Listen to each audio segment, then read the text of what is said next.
Christopher Nolan é um diretor, roteirista e produtor britânico, com diversos filmes de sucesso e premiações importantes, incluindo 7 Oscars.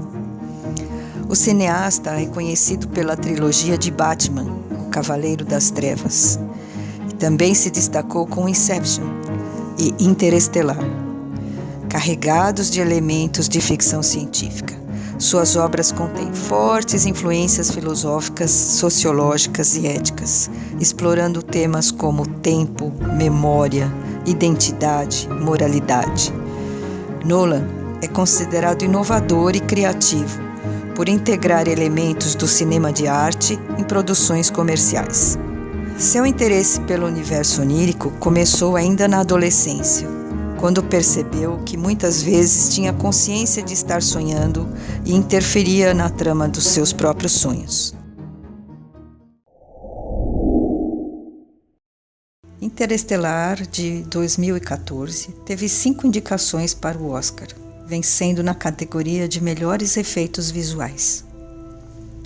A história se passa num futuro não muito distante, quando a Terra sofre catástrofes ambientais irreversíveis e a humanidade está em perigo. A solução é descobrir outro planeta habitável.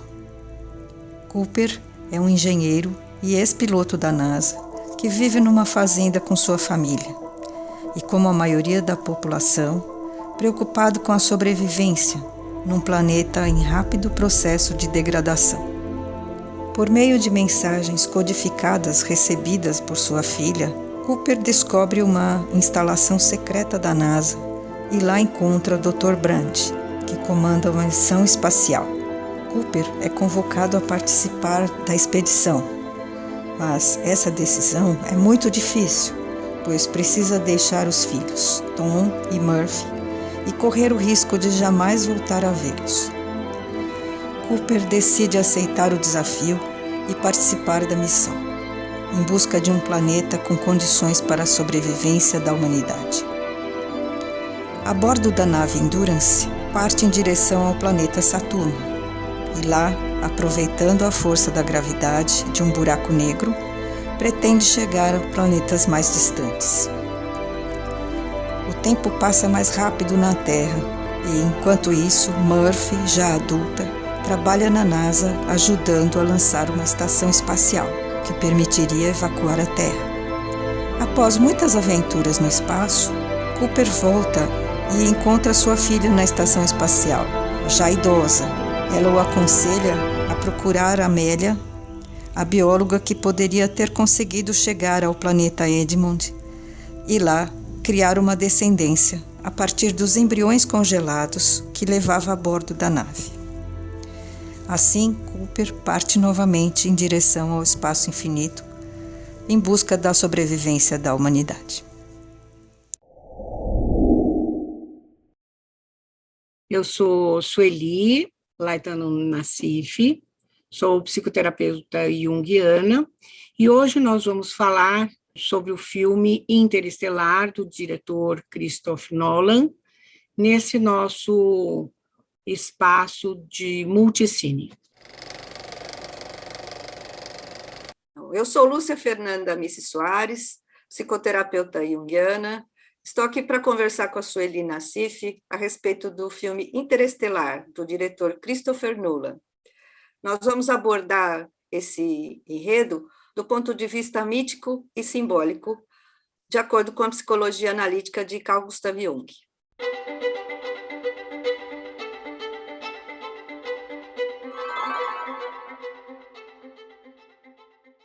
O filme começa nos contando a história de Cooper, que é um ex-engenheiro da NASA, que é viúvo e que vive com seus 2 filhos e o sogro em uma fazenda. O Cooper agora se tornou fazendeiro, e uma vez que uma praga nas colheitas fez com que a humanidade regredisse e agora precisasse mais de fazendeiros do que de engenheiros. Então, existe um risco muito grande que ameaça a humanidade. E, a partir daí, Nolan dá início ao filme e à apresentação de todo um contexto mítico, simbólico, de grande interesse, que faz com que esse filme tenha uma repercussão bastante importante. Então, Lúcia, além desta questão, o que isso suscita do ponto de vista mítico, simbólico para você, né? O fato de uma grande praga, esse desafio que deixa a humanidade voltar para trás. Como que você vê esse tipo de situação? O começo do filme, ele já traz uma cena que lembra muito uma destruição. No começo, o filme ele tem cores muito quentes, né? Muito de terra, a vegetação seca, a poeira. Então, ele já induz a gente a sentir aquele desconforto, né, de uma natureza sendo destruída. Então, tem pragas na lavoura, eles sofrem constantemente com tempestades de poeira, e isso nos leva a pensar simbolicamente nos mitos do fim do mundo. Toda a ambientação leva a gente a sentir que realmente o planeta Terra está sofrendo catástrofes naturais e que a humanidade corre o risco de ser extinta. Tem uma coisa interessante, porque esse início do filme traz para a gente uma sensação de asfixia, né? De uma morte próxima, porque é impossível seguir daquela forma. E parece que a gente tem a sensação de que pouca coisa existe que se possa fazer. É como se a gente estivesse mesmo diante do fim do mundo. E ele se baseou num fato real que aconteceu nos Estados Unidos em 1930, que houve realmente uma tempestade de poeira. E, coincidentemente, aqui no interior de São Paulo, nos últimos meses aqui de 2021, nós tivemos tempestades de poeira, da mesma forma, que vem justamente da seca. A terra solta com a seca, o vento leva e provoca essas tempestades de poeira, né? Interessante que Jung interpretou um sonho em que aparece tempestade de poeira, e ele interpreta essa nuvem de poeira como um símbolo do obscurecimento da consciência e uma destruição da ordem estabelecida, mas que também pode ser uma grande oportunidade de transformação. Então, o diretor já coloca a gente com a sensação de que esse mundo precisa mudar, mas, na verdade, é uma visão bem pessimista. O planeta Terra não tem conserto, ele tem que ser abandonado. Então, a história começa aí. De uma forma drástica, né? De uma forma drástica. Os cientistas vão ter que procurar um outro planeta para nós. Então, a gente está falando dos mitos do fim do mundo. Em várias culturas, se relata catástrofes, destruição, e o velho mundo ele tem que ser totalmente destruído e reconstruído. Isso é um mito do tempo cíclico, onde o mundo, as civilizações, elas têm um nascimento, um desenvolvimento, um apogeu e uma destruição, depois uma renovação. E o mundo é destruído totalmente, mas sempre fica um casal que vai reconstruir a humanidade. Então, a gente lembra do mito da Arca de Noé, a gente lembra de vários outros mitos de várias culturas, onde tudo recomeça com um casal. E a gente vai poder ver isso no filme. É muito inacreditável como é possível, a partir da utilização dos símbolos e dos mitos, ser capaz de trazer todo esse contexto de elaboração do pensar, né? E da compreensão da existência do homem, da natureza no planeta, tanto de uma forma pessoal como de uma forma coletiva. Então, a gente vai ver o drama do Cooper em relação à filha, mas vamos ver o drama do Cooper em relação a salvar o planeta. Então, essas questões, de um lado e de outro, sendo colocadas de uma forma dentro de um enredo de um filme, que nos levam a pensar e refletir sobre essas questões míticas tão presentes, né? Então, uma coisa que a gente poderia falar é essa questão afetiva que eu sinto muito forte no filme. Foi o primeiro impacto que eu tive quando assisti pela primeira vez. Qual é a ligação profunda desse pai com essa filha e essa ligação que vai evoluir durante todo o filme, que depois a gente poderia até trazer a ideia de uma relação de ânimos e ânima, um amor que vai construir tanto o Cooper como personagem que vai fazer todo o grande percurso do herói, e essa filha que, inspirada nesse pai, vai realizar a tarefa científica do pai, e ele conquistando uma nova possibilidade de vida. Então, como se os dois trabalhassem juntos nessa grande tarefa, ligando, né, duas polaridades, a do logos, do conhecimento científico, e a do amor, nessa coisa do sentimento que ultrapassa todas as barreiras de tempo, de espaço, que permanece e faz com que ele volte para a filha conforme ele tinha dito. Ele falou, eu vou voltar, quando ela é uma criança.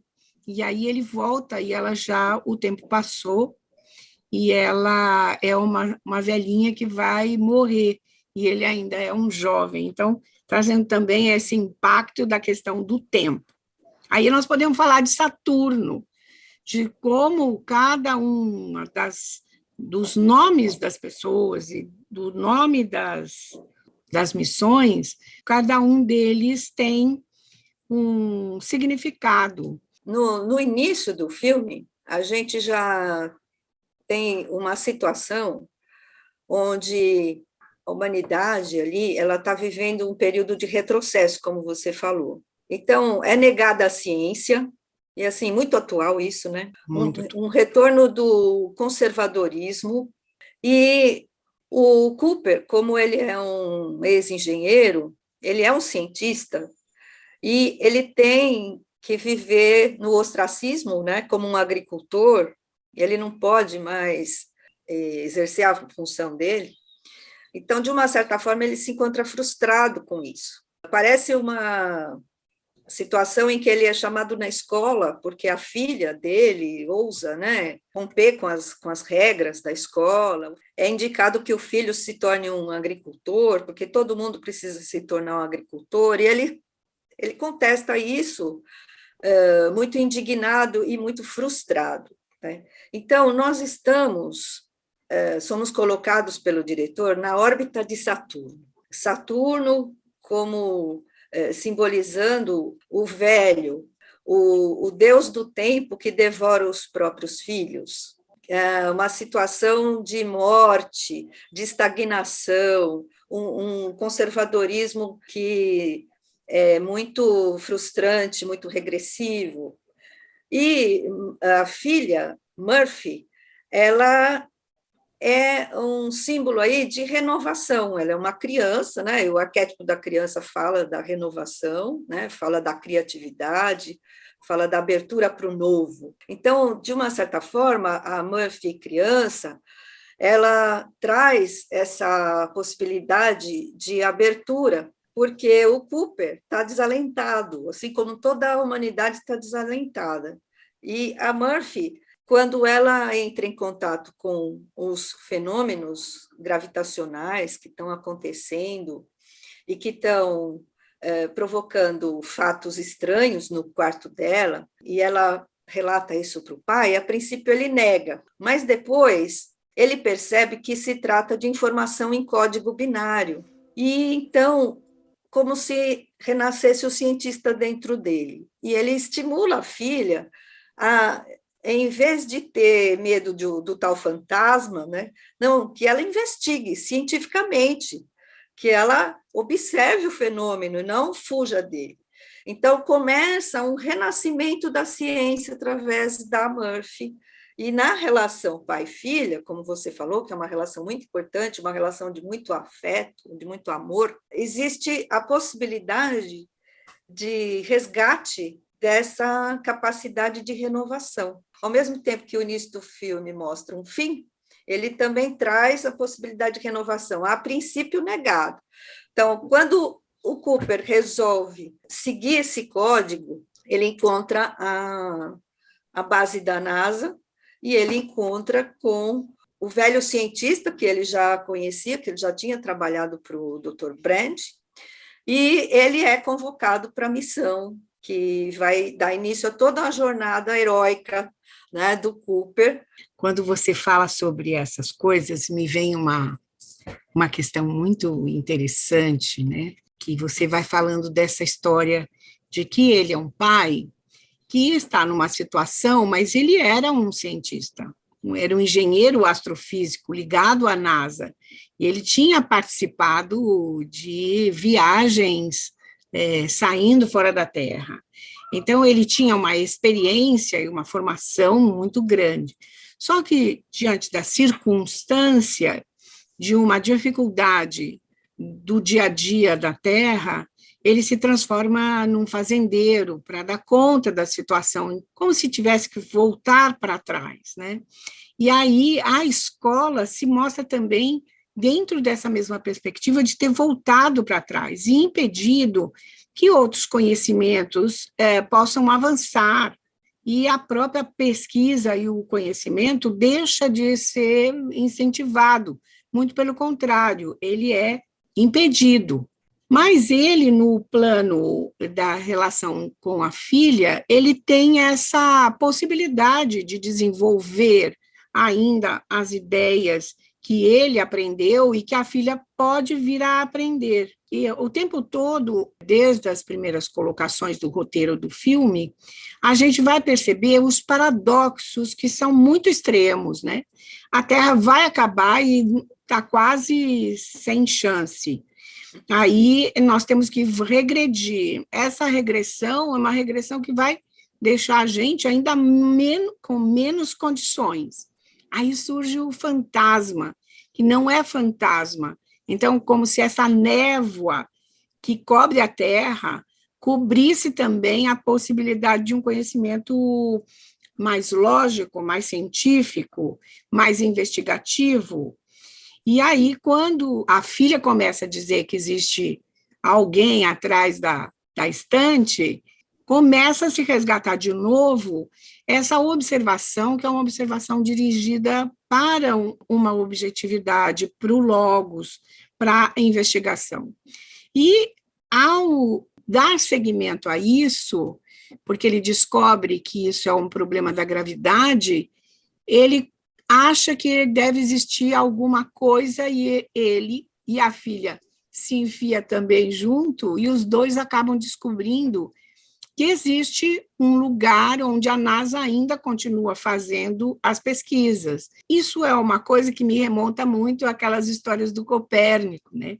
De quando a humanidade estava dentro daquele obscurantismo de achar, né, que a Terra era o centro do planeta. E aí o Copérnico diz que isso não é possível. Então, como é longo o caminho de busca de um conhecimento que não seja contaminado por restrições, né, que vão sendo colocadas.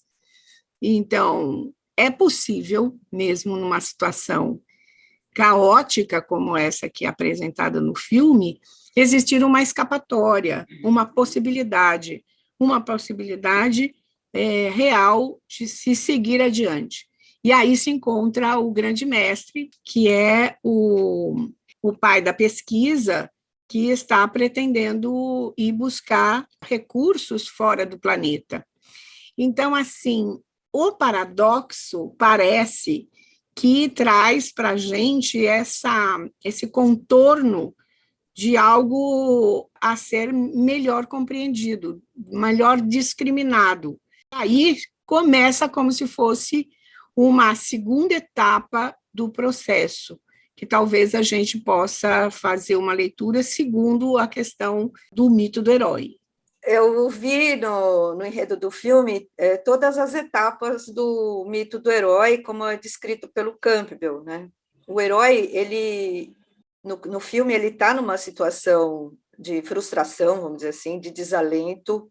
Ele tem um potencial e ele não está conseguindo exercer o potencial dele, mas ele é a pessoa qualificada para cumprir uma missão, porque ele tem todo o conhecimento, ele tem a disposição, a energia, só que ele ainda não sabe como ele pode, o que ele pode fazer. Então, a partir daí, o enredo coloca que ele vai receber um chamado, né? Como a gente já comentou, por meio das manifestações que a filha relata para ele, ele descobre alguma coisa, ele chega na base da NASA e tudo mais, e aí ele é convidado pelo professor Brand a participar da missão. Todo herói, ele recebe o chamado, e o primeiro passo é a recusa, porque a missão é muito arriscada, e ele tem família, ele tem um filho e uma filha, e ele tem um sogro. Ele fica muito em dúvida, mas um valor maior se impõe, que ele não pode pensar na vida pessoal dele, só na família dele, ele tem que pensar em toda a humanidade. E ele é a pessoa qualificada para isso, então ele acaba aceitando. Ele passa pela separação da família, ele sai da sua zona de conforto, ele sai do mundo conhecido e ele parte para uma aventura no desconhecido. Isso é típico em todo mito do herói. Ele tem o auxílio de um mentor e também de outras pessoas que possam trazer para ele subsídios, ferramentas para ele lidar com isso, né? Então, o mentor seria o professor Brand, e o professor Brand tem uma filha que se chama Amélia. E Amélia vem do germânico, que significa trabalho, trabalhadora. Então, Amélia é aquela mulher que vai dar para ele as condições, né? Ela tem toda uma participação no projeto científico e ela vai dar condições, ela vai acompanhá-lo nessa viagem. E depois ele parte para a jornada, vai enfrentar vários perigos e provas, como todo herói. Ele vai ser engolido, né? Tem uma parte do filme que ele vai ser engolido, vai ser tragado pelo buraco negro, muito semelhante ao mito do Jonas, né, dentro da baleia e tal. E quando o herói sai transformado e volta com um tesouro, todo herói volta com um tesouro, né? Qual que é o tesouro do Cooper? Ele vai lá buscar informações que são muito importantes para completar o projeto e salvar a humanidade. Mas essas respostas, elas são dadas numa viagem no tempo. Então, quando ele retorna, o tempo já passou e essas respostas já foram entregues. Então, a gente acaba se perdendo um pouco do filme, porque o filme ele trata muito de mudanças e simultaneidade, na verdade, e no tempo. As coisas estão acontecendo, já aconteceram, ainda vão acontecer. Então, a gente se perde um pouquinho, porque a gente está acostumado com o tempo linear. E o filme sempre traz a questão de várias dimensões no tempo. Então, ele passa realmente por todas as etapas da jornada do herói típicas, e só que numa versão da ficção científica. Nessa segunda etapa, onde o herói é convocado para realizar a grande tarefa, que é uma tarefa não de força, como foi a tarefa do Hércules, mas é uma tarefa de enfrentar a questão do tempo, e essa questão do tempo é uma questão muito, muito nossa, do nosso tempo de hoje, onde as questões da astrofísica estão discutindo essa questão do tempo, da possibilidade de que a gente exista em tempos de dimensões diferentes, né? Então, ele traz esse tempo quando a filha é pequena e o fantasma que está atrás da estante nada mais é do que ele no futuro, que traz a informação para a filha e para ele mesmo, para o início do processo. Então, todo o tempo é um tempo circular, que gira em torno de 5 dimensões, conforme o filme fala. Na jornada dele espacial, ele vai parando em vários planetas, e em cada planeta tem um tempo diferente, porque tem uma rotação diferente. Então, uma questão do tempo também é uma coisa do tempo nosso emocional, que muitas vezes a gente permanece naquele mesmo tempo, então a gente poderia dizer que aquele tempo da relação da filha, quando ela é pequena, é como se ela permanece até o final do filme, quando ela é velhinha.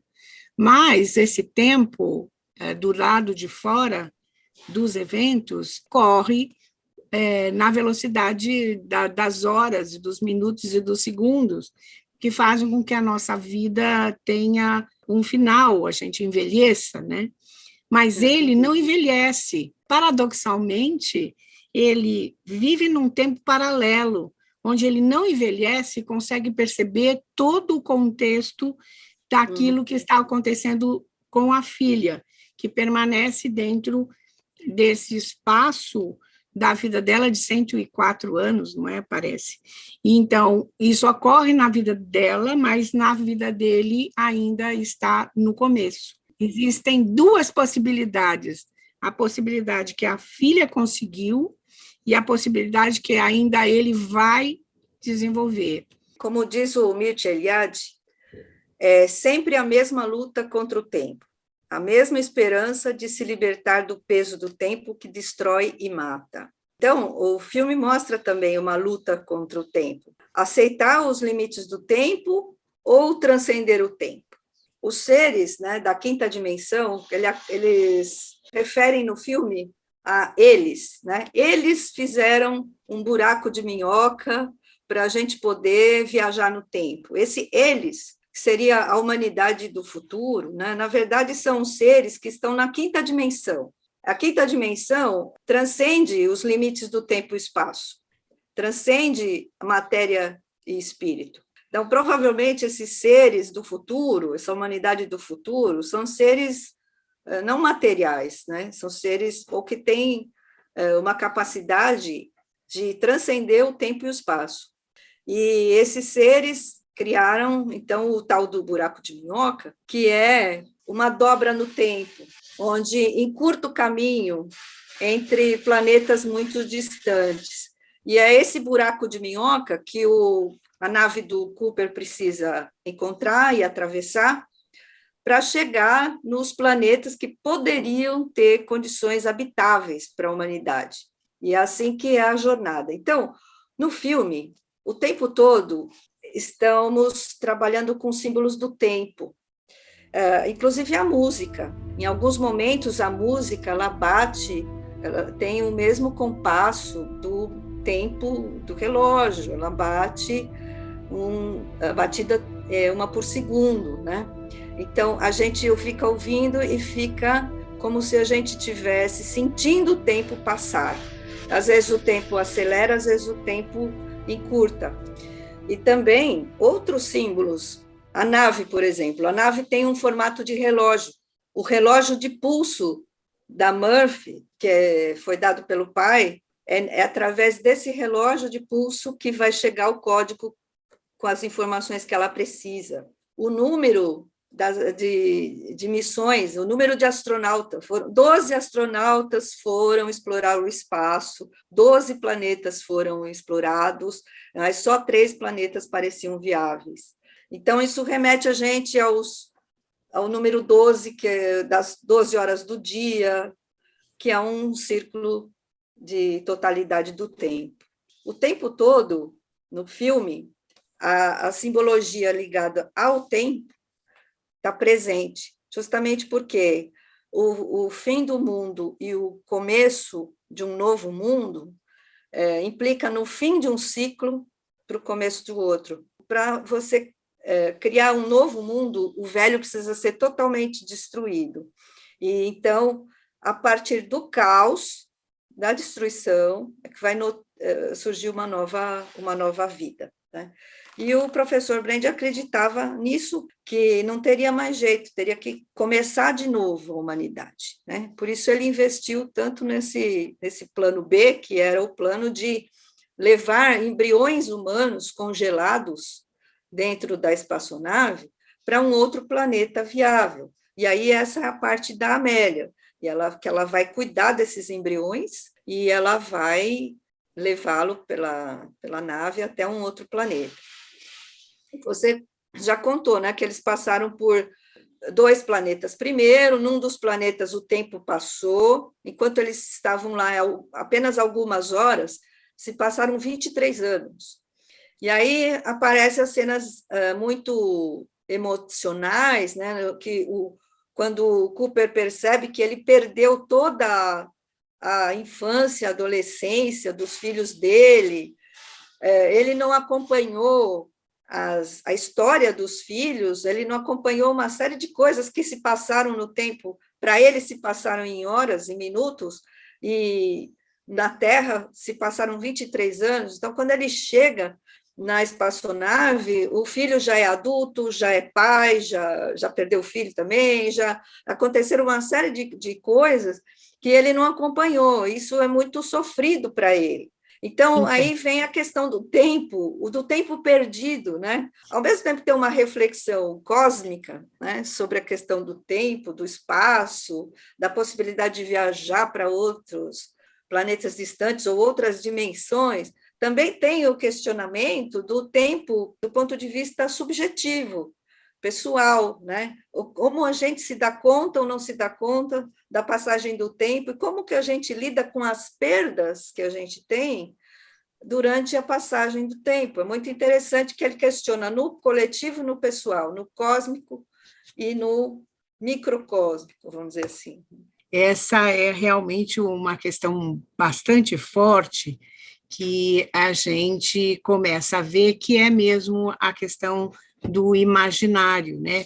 Esse imaginário simbólico que tem essas duas leituras, a leitura do pessoal e a leitura do coletivo. E uma coisa também interessante é que, como é que a filha acompanha essa jornada do pai, primeiro com o sentimento de ter sido abandonada. E aí, com esse sentimento de abandono, ela ultrapassa ela mesma e segue adiante, porque alguma coisa a mais também chama por ela, como se ela também recebesse um chamado para seguir.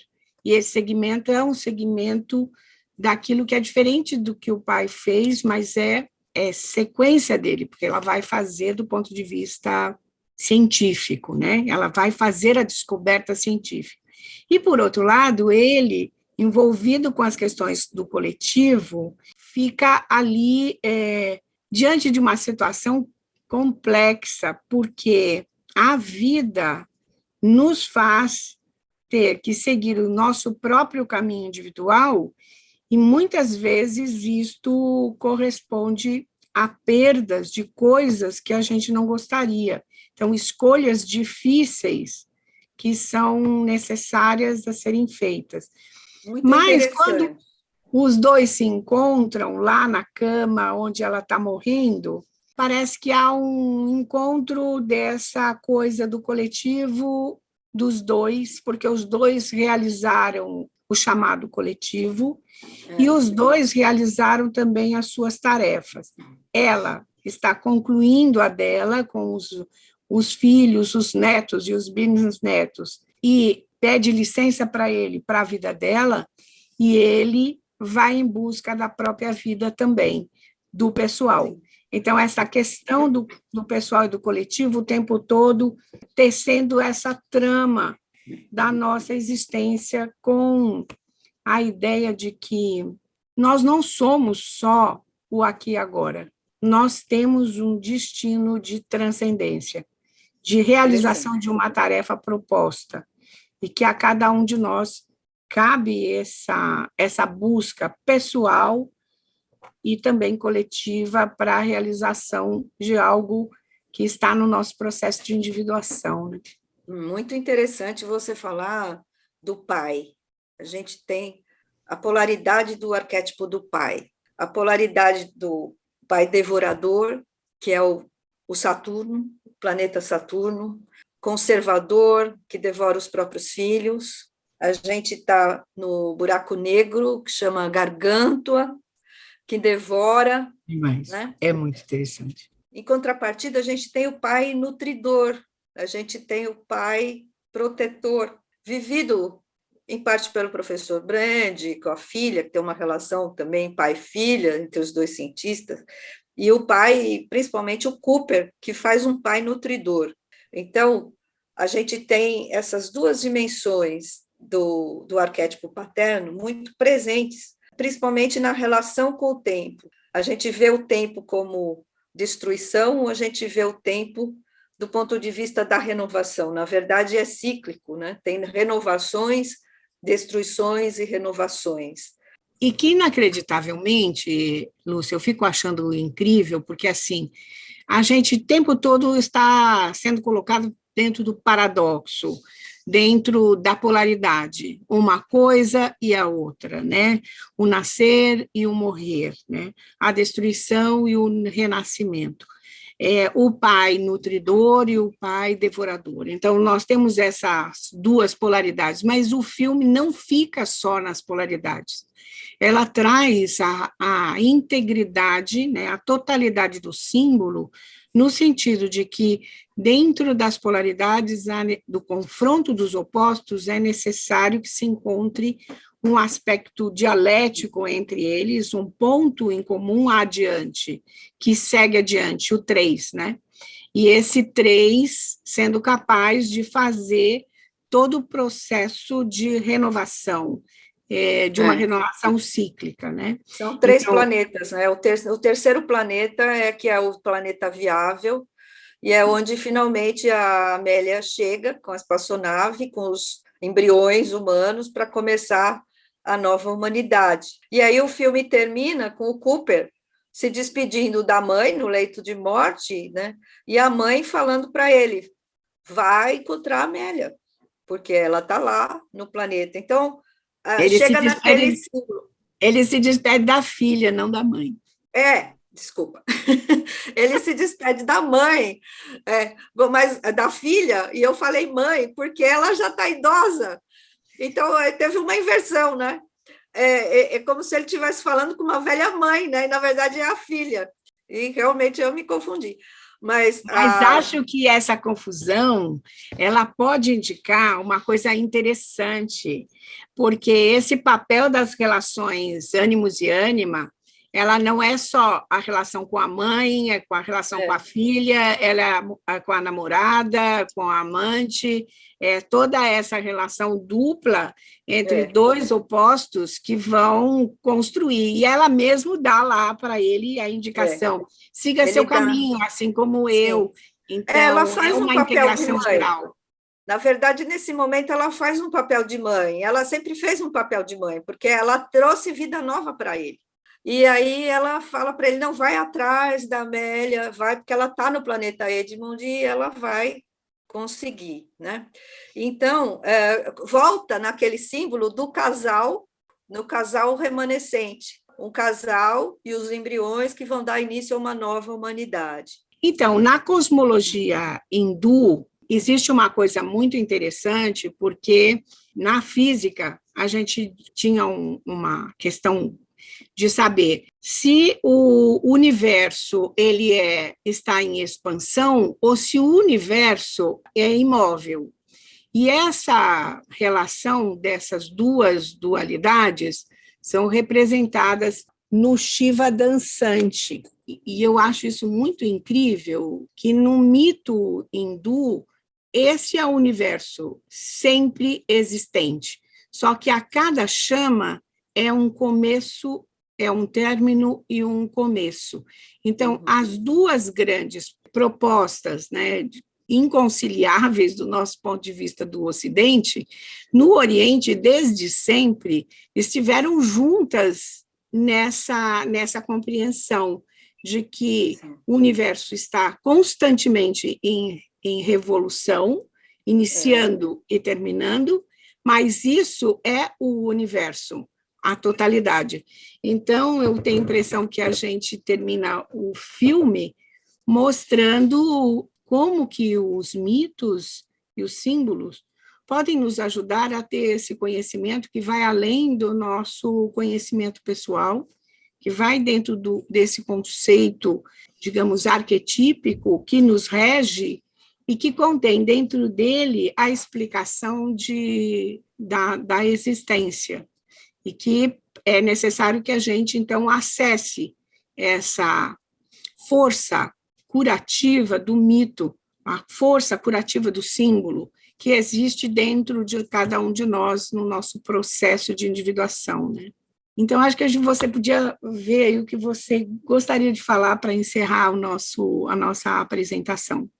Concordo que esse filme, a princípio, ele parece só mais um filme de ficção científica, mas quando você assiste, você percebe que surgem inúmeras possibilidades de reflexões. A gente se surpreende com a atualidade dele. Ele foi lançado em 2014, ainda não se falava tanto nas questões climáticas, nas questões, não tinha pandemia e tudo mais. Toda essa reflexão se acelerou muito dos últimos 2 anos para cá, e a gente revendo o filme agora, a gente vê como o filme está trazendo questões importantes e atuais.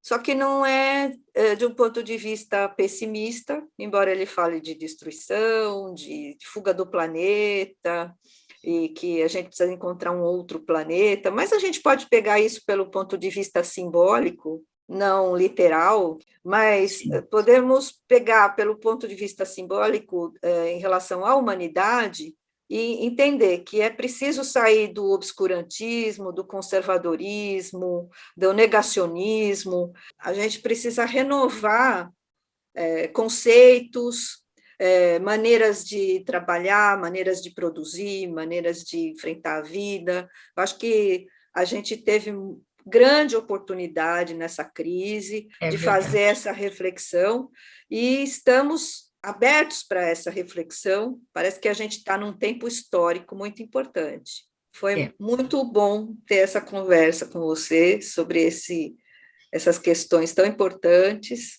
e quanto mais a gente fala, mais a gente vai fazendo associações interessantes.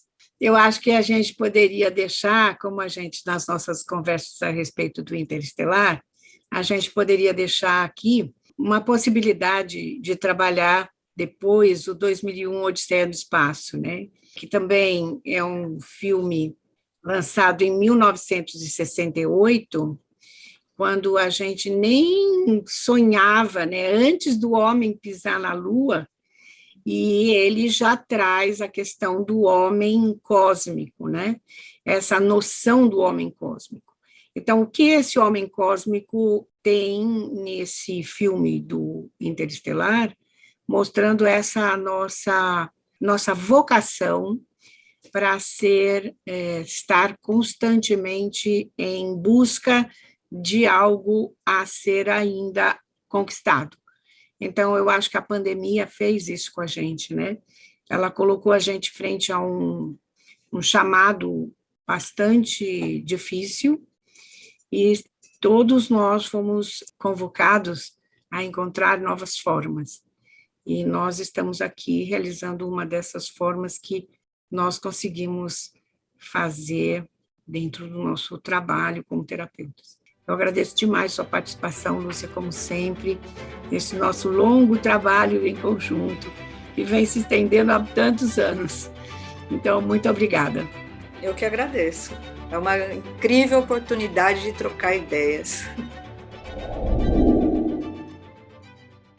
Eu acho que um tópico que seria interessante colocar é o quão mobilizador esse filme é.